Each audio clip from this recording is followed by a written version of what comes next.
இந்த பூச்சி ஏய் செத்த பயலே. ஒரு நிமிஷம் வராதீங்க, ஒரு நிமிஷம். ஏங்க போலா அலங்கார பந்தலிலே, அலங்கார பந்தலிலே, அலங்கார பந்தலிலே, அலங்கார பந்தலிலே. ஏங்க போலா எம்மோட்டு போடுறாடா. இவளுக்கு யாரா தமிழ் சொல்லி கொடுத்தது? இவ்வளவு நல்லா பேசிட்டு இருக்கா. பாட்டு பாடுறாடா. இங்க பாரு எம்மோட்டு போட்டு இருக்கா.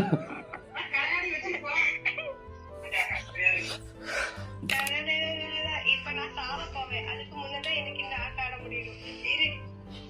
மச்சா நான் கண்டிப்பா ரிவேஞ்ச் கொடுக்காம விட மாட்டேன் ஸ்மார்ட். ஹலோ வியூவர்ஸ், அந்த கேரளா பொண்ணுக்கு நம்ம ரிவெஞ்ச் கொடுத்தோமா இல்லையான்ற வீடியோ பார்க்கணுன்னா மறக்காமல் கமெண்ட் பாக்ஸ்லேயும் டிஸ்கிரிப்ஷன்லேயும் லிங்க் இருக்குது. ஃபுல் வீடியோ பார்த்து என்ஜாய் பண்ணுங்கள்.